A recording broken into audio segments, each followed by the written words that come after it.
we leverage the relationships and then just make sure you might still end up having a buyer go to the property, small price with the seller, it does happen, but you gotta just take every step necessary to get it done. If the house is vacant, you put a lockbox on the property. That's how we obviously get the easiest way of access. So any vacant property that we're wholesaling, way easier to sell because you just throw a lockbox on there, get the key from the seller. Anybody that wants to walk the property, they literally can get in there themselves and walk it without having to schedule appointments or do anything like that. It's not and then obviously if the tenants are there, last thing, if the tenants are in the property, you guys just gotta make sure you coordinate showing times with the tenants. I like to get the tenants' info so we can deal directly with them, but sometimes the seller doesn't want to give it to you, so you go from the seller to the tenant to get access. And that's how we're getting our investors in there. And then obviously, as I said, just make sure you guys are vendor buyers. Especially if you're doing it virtually, like you can't physically go in person to the property and be in there to be in between you, the seller, and the buyer. You gotta just make sure you're just being firm with these guys and just letting them know, we're gonna do a lot of business together. This is not gonna be my only deal. But if you're not going and telling them, like, if you're going to my seller and talking price with them, you're not gonna get more deals from us. And that's how we're leveraging the vetting the buyers and using basically just being stern with them and not being afraid to have those hard conversations. So Notable Notaries, that's a website that I use. They literally can put a lockbox on your property and almost anywhere in the country. They can get photos taken of your property. How much does it cost? I think it's about like $126 or some shit like that. It all depends on what they're doing with it. When they put a lockbox, it's a little bit more expensive. If they're just taking photos, I think it might be like $80. My TC handles all that side. I'll get into how my business is structured too. But I typically don't know the exact cost because my TC is just doing it and swiping my card, for me to be honest. But this is the website we do use if we ever have to do that. If not, we're leveraging Facebook, calling realtors, some of the mentor communities I'm in. We have people that are boots on the ground, so we'll send them $50 or something to go get pictures too. So there's many ways to get the pictures taken, but it's literally just finding, getting a little creative sometimes when you're virtual if you can't get out there. And if the seller themselves or tenant themselves can take photos, we have a photo guide for them to take it exactly how we need it. Sometimes we just leverage that, and that's another way to get photos. So when you guys are building a business and wholesaling, I'm very big on having a team. I have basically had a team for the last 4 years since I've been in the business. My team today was not my team 4 years ago. Like literally, there's not a single person that started with me that's still with me. But everyone that's on my team, I don't have any partners anymore. Everybody works for me now. I have 2 acquisitions, 1 transaction coordinator, and then 3 dispositions. I had 3 dispos, but that's another 3 dispos and 3 acquisitions. We did a little restructuring yesterday, but that's just part of being in business. And then basically the transaction coordinator, this is kind of different from how a lot of people run their wholesaling companies. My TC is not just dealing with title companies. Our transaction coordinator deals with sellers, and they do weekly touch-ins with sellers once a week, every week until the deal's closed. So that my acquisitions guys or me don't have to sit there and call the seller all the time, or the seller's not getting left behind for a month until we finally get a buyer, and now the seller is like either nowhere to be found or just not want to do business with us anymore because they haven't heard from us in a month. So that's how we keep the relationships good, and then also the TC is basically making sure buyers lists are getting built out for our dispo team, because we do have Investor Lift. That's another software that we utilize, but we got to make sure through Investor Lift that our dispo reps always have lists ready to go, so that all they have to focus on is calling, all acquisitions has to focus on is literally locking up contracts. So from the acquisition side, when an act rep locks up a deal, that's the last time they technically have to deal with the seller. Then it goes to TC. We have a post-contract process to get the photos taken, open up title, and then basically do the welcome call with the seller so the seller knows who the TC is now, goes over to dispo, and then all dispo has to worry about is getting the buyers into the deal, getting the assignment signed, and then TC still deals with it until closing and then we get paid. So that's how we structure it. And that was one of the biggest changes I made in my business. I used to have everybody doing everything, and that's just a fucking mess. You guys need to make sure if you're gonna have a company, an actual business, you're literally doing it where everyone has one lane and they're all focused on exactly what they have to do. That's how things get done the most efficient way, and you'll actually get consistency in your business. And then for anyone that's a one-man show or is looking to just get started with this, if you guys literally don't have, let's say that acquisitions is what you're good at, JV dispo for a little bit until you can hire acquisition reps under you, or if dispo is what you're good at, do the opposite and get other people to JV with you and just sell their deals.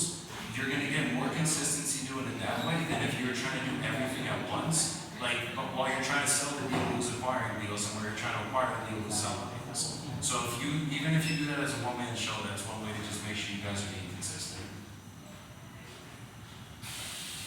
So yeah, that's just the structure. And you can only do so much in a day on your own, obviously, so the more people you have, like, I can only lock up so many deals myself, but now that I have a team, I have 2 acquisition guys constantly locking up deals themselves. It's like I can lock up 1, they lock up 2 today, and we have a 3-contract day instead of a 1-contract day. 5 minutes. 5 minutes?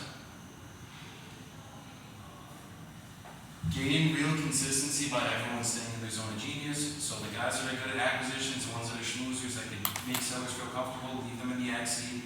The guys that are a little bit rougher around the edges, like harder with people, those are the ones you want to have on the dispo seat. And then the organizational person, that's who has to be the administrative type person. Anyone that's detail oriented but also can still make sellers feel comfortable, that's who you want as your TC.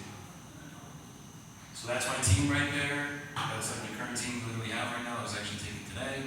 But yeah, we run everything through a Discord channel. I've had people tell me you need to have an in-person office. I don't think you have to have an in-person office. That's literally our office right there. As long as you have your team structured the right way and you're doing accountability every morning, training every morning, and like everyone's aligned to start the day, that's how we're able to make this thing function without having an in-person office. How's that accountability? How do you make sure they're doing what they're supposed to do? So we literally go over our numbers from the day before every single day. I have a KPI tracker that my team fills out, and then I also have internal stuff like through our calling system. It literally will say how many calls a rep's making. So that nothing will ever be fully perfect. People can just sit there and try to fudge their numbers or whatever. It does have to do a little bit with trust. But every single morning we have an accountability meeting to start the day. That's like we do 5 minutes of just like mindset, how's everyone's day yesterday, how's everyone feeling today, and then we get right into accountability, and then we do like 30 to an hour of training. Any software? Like Upstat? It's Discord. We have smartphone right now that's built into Podio, but we're actually switching to Go High Level. So Go High Level has a phone system built in there, and it literally tracks the KPIs like it's on a dashboard all in front of you. Yeah, absolutely. And then just quick little thing about culture with our team. Everyone on my team, it's not just about the business, and this one thing has kind of kept my people close, and I feel like I'm going to have long-term people that, as long as they're doing the work and staying with the culture, they'll be here for a long time. Every person in the morning, they go to the gym, they meditate, they think of what they're grateful for, they read, and then they get into this morning meeting. We do our meeting in the morning, and then we do a sales screen where we literally scream a couple affirmations every single morning as a company, like crazy people. And that shit literally, like, I saw Andy Elliott do it, and I was like, you guys are out of your mind. We tried it, and the energy that my company has now, the way everybody gets into it, the way everyone's working together, you can't beat that shit. So just make sure if you guys are building a team, you figure out a form of culture that you align with, and then just build that into your people, and you're going to attract the right people that are going to want to be part of your vision. And build leaders, not employees. That's another huge thing. Sales process. Script is mandatory. You guys need a sales script, especially if you're going to scale. Like, if you're doing this business and you're just winging it on these phones, I don't care if it's my script, I don't care if it's our client's script, whoever script it is, find some script that works, and then follow that script to a T. That's how you guys are going to close more deals. I went from barely doing a contract a month to locking up 20 contracts myself on the phones in the month of January. And all I did was add a sales script and get some marketing. That was it. So just make sure you guys have a sales script. I have a whole process that we follow, and then SOPs, obviously, as a business, you need to make sure there's standard operating procedures for every role that you have. Acquisitions needs to know when to follow up with leads, how the whole system works, how to track their KPIs, how the script works, when to build rapport, just the whole process of the entire business. Make sure you guys write that out, and then also record your videos while you're training your team now, so that you don't have to keep training them a year from now. Because I forgot to record videos, and I'm still sitting here training my team as we speak, and it sucks. Wholesaling, sales, and marketing more than real estate. Obviously, you're literally in real estate, but the wholesaling business itself, all we're doing is lead generation, acquisitions, and then dispositions. We're buying deals, selling deals, sales, and marketing. That's all you got to do. And then this is my script. This is what it looks like. If anybody needs a copy, I'm sending it to you guys.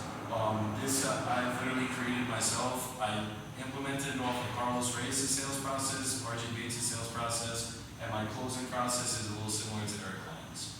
So it's kind of everyone's mixed together to form my own style. That's the script we use, and my whole team basically does that. Let's go. So nice. So we'll have like 5 minutes for questions. So anybody has questions, things that they want to ask for Joey? That's sweet, man. That's awesome. So I use Discord too, and I think it's the best thing. It's the only way to have a remote office. Oh yeah. Yeah. But you have a pretty cool way of keeping the culture. I noticed the same thing. Like the team I had when I started, like it was like a yearly turnaround. You have a new team, and then you finally click. And then you go. You get the right people to start aligning with you. That's what it is. And like my team now, they are. I'll leave the Discord, go on a meeting or some shit, come back. Everyone's helping each other. Everyone's working together. It's just like. Yeah. I dream to have an environment like this, but it's like it's crazy when it finally comes together. Yeah. When you hire somebody, how soon so you know whether they're a good fit for your company, your culture, before you let go? So I actually had to let someone go yesterday. So it's when they're not aligning and it's not flowing, you'll feel it. You know what I mean? Like I literally knew there was just like it's like you're feeling this. It's like everything and it might even just be them in their position. Like sometimes you have a dispo person that should be in the acquisition scene. So if you feel like there's some tension and it's just like nothing's flowing, you either have the right person in the wrong seat, or you just literally don't have the right person that is meant for your culture. The guy yesterday, great kid, hard ass worker, was not coachable. That was the biggest thing. And when you're not coachable, that's when you kind of figure out like you can't. For me, you got to be able to follow our process and do it the way that we do it because it works. So if you have people that are questioning like you as the leader, then it's not going to be a good environment, and then it's going to become toxic for our whole team. Is your team all in the U.S.? Yeah. They are. I mean, technically one's in Mexico, but he's going back to California. Like he's been in Mexico the last 3 months. But yeah, my whole team's in the U.S. I'm gonna start hiring some people from here, just because I'm here. I was thinking of doing VAs, but I'm really thinking it's probably gonna be closers because we sub out our VAs, and they're in Egypt right now. There's a lot of owners, a lot of sellers who are in Spanish as a first language. So those markets, that's actually kind of a bit of an unsaturated market, I would say. Oh no, I completely agree. I've seen that, and I mean, I literally had a seller the other day that wasn't answering us. He finally answers me. He's like, "I'm español," and I was like, "See," and I started talking in Spanish, Yeah. and then it literally saved the deal. Like now we're able to get access when he You're wasn't now getting at access. 5%, 95 percentile, or whatever, of other wholesalers. He's not even going to talk to you. Exactly. And just honestly, people from America do not work as hard as people from here. Like, It's that's absolutely true. What do you use for lead generation? What's your favorite tool? So PPC, we do Facebook ads. One of my friends that's actually coming back here in a week. He runs Facebook ads for me. He ran it for his Amazon store for years, so he's really good at it. And he basically last year launched a Facebook ad company. So he has a marketing company. That's who does our Facebook ads. And then SVA is our cold calling company. That's through Aaron Bevins. He just relaunched that at the beginning of this year. So I just started with them. I literally locked up one of our second contract technically for them today. So they're starting to come in. I mean, it's a VA company. Any VA company you guys get, there's going to be kinks. They're going to have some shitty leads they're sending you. But out of the shitty leads, there's definitely some good deals in there. PPC and all. Yeah, PPC and cold calling, that's it. What's better?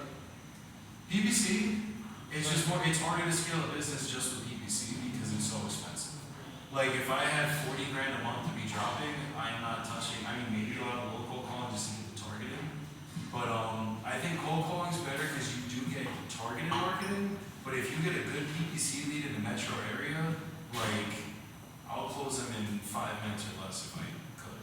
Like it's just like, the close is so much easier. If you have a cold call lead, like if they're filling out my web form and they want to sell their house, they're coming to us, they want to sell.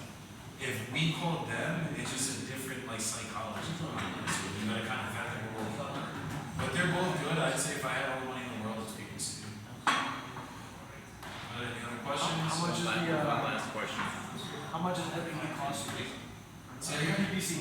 PPC, it's anywhere between 40 to 50 a lead. Right now, we had a campaign in Texas that was running at $15 a lead.